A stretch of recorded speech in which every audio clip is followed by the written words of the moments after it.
Em maio de 2024, o Brasil registrou um déficit nas contas externas de 3,4 bilhões de dólares. Uma mudança significativa comparada ao superávit de 1,1 bilhão do mesmo mês em 2023. Segundo o Banco Central, esse déficit decorre em grande parte da redução de 2,99 bilhões na balança comercial e do aumento de 1,25 bilhão no déficit da conta de serviços. Nos últimos 12 meses, o déficit em transações correntes alcançou 40,1 bilhões de dólares, ou 1,79% do PIB, subindo em relação aos 35,7 bilhões de dólares de abril, indicando desafios para a gestão econômica do país. Nestes tantos números, o Leandro Ferreira, nosso economista da mesa, explica o déficit das contas externas na faixa dos bilhões de dólares. Déficit, assim, para mim que não entendo muito bem o economês, essa palavra eu entendo. Ou seja, estamos devendo, estamos gastando mais do que temos condições e na faixa dos 3 bilhões de dólares, é isso? 3 bilhões nessa apuração de maio, viu, Koba? Só para ser muito objetivo aqui, mas o lance é o seguinte, essa estatística de contas externas, ela leva em conta, não é o gasto do governo, é a balança comercial do país como um todo. Então, desde a soja exportada até o cara que está viajando e gasta dinheiro no exterior. Então, tudo isso na conta fica nesse acumulado aqui que está chegando em 40 bilhões de dólares, né?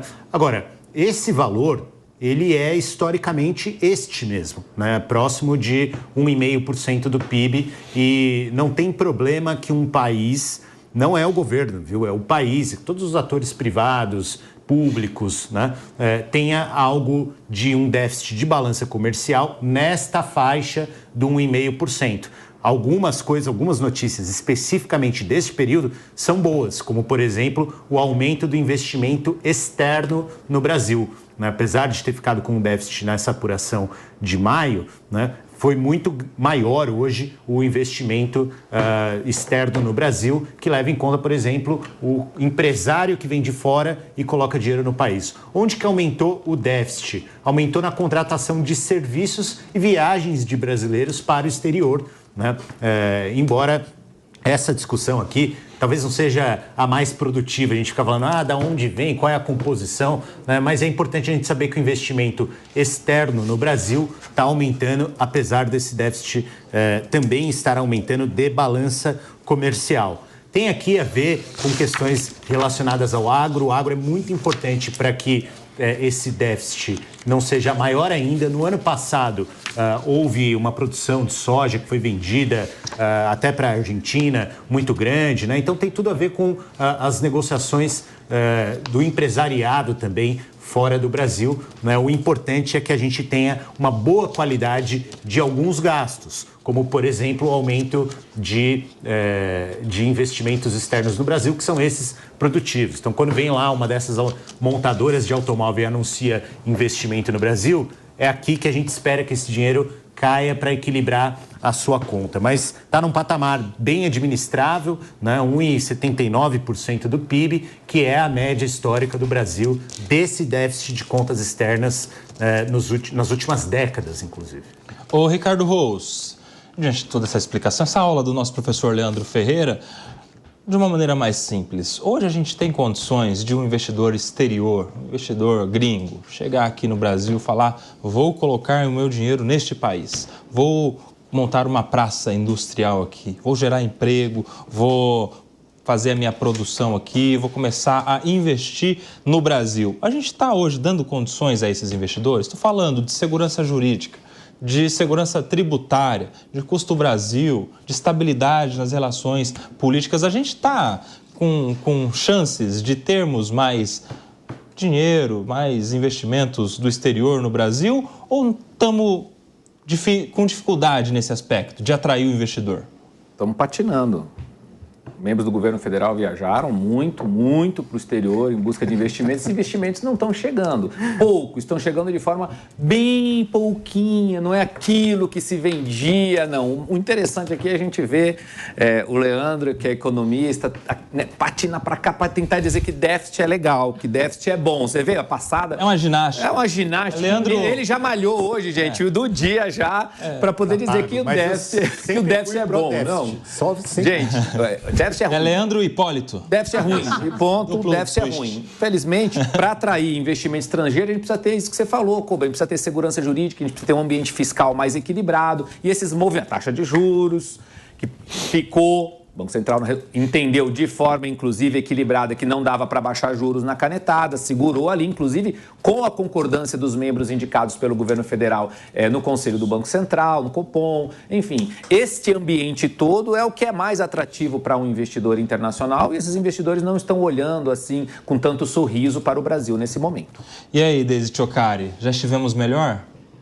Olha, eu estava pensando aqui, nossa, o Leandro falando, o Leandro conseguiu usar uma palavra que é negativa e tentar transformar em algo positivo, né? Eu fiquei pensando assim, nossa, todas as aulas de economia que eu tive, claro que eu não tenho a tua expertise, né, pelo amor de Deus, mas eu fiquei pensando, nossa, ele mudou tudo aqui, né? O meu entendimento, e de novo, eu não sou especialista, o Leandro é especialista aqui, mas a gente já viu em alguns outros momentos, né, essa questão da volta na economia para tentar parecer que o cenário está positivo quando ele não está, né? Eu acho que se existe um déficit, obviamente, não é um cenário onde a gente possa aplaudir. E aí, se tu olhar o próprio governo, a forma como as coisas estão indo, e em outros governos isso também aconteceu, mas a gente não tem segurança jurídica nenhuma, né? Isso não é só um demérito desse governo, mas a gente não tem essa segurança jurídica, a gente não tem investimentos aqui no Brasil, como poderia ter pelo tamanho, pela força que a gente tem, né? Então, eu acredito que o meu colega aqui tentou fazer uma justificativa, como a gente vê na maioria dos governos, mas a gente tem um problema que é muito maior, né? É muito maior do que só o governo do PT ou só o outro governo. A gente tem problema de segurança pública, de educação e de economia no Brasil e o país não anda. A gente vai discutir, provavelmente, aqui na Jovem Pan, a questão da taxação dos super ricos, né? Que é uma outra... Às vezes me parece que tem muita cortina de fumaça para coisas que são muito maiores, né? A gente fala muito que aqui no Brasil a gente pega pedaços do todo e tenta resolver aquele pedaço e dar a ele uma cara de que, tá bom, agora tudo está resolvido, né? E não é, déficit é déficit, né? Déficit é déficit, né, Leandro? Leandro não, João Belucci. Não, correto, Kobayashi. É da balança comercial, né? Entre o que entrou e o que saiu de todas as despesas, todas as atividades da economia. No ano fechado de 2023, a queda foi de 17% em relação aos investimentos estrangeiros, né, conforme eu estava olhando aqui.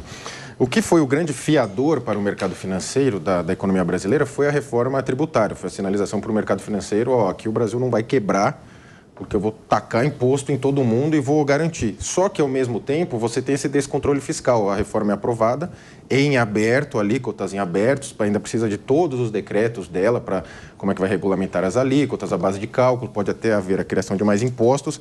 Foi o grande sinalizador para o mercado financeiro que iam segurar o fiscal aqui do Brasil, né, o chamado fiscal. Só que, na prática, não foi o que aconteceu, né? Você tem um aumento de gastos, né, gastos mal alocados. E se critica muito também essa questão do mercado financeiro, né, que está tendo uma fuga em termos na Bolsa de Valores, na B3, né, do estrangeiro saindo.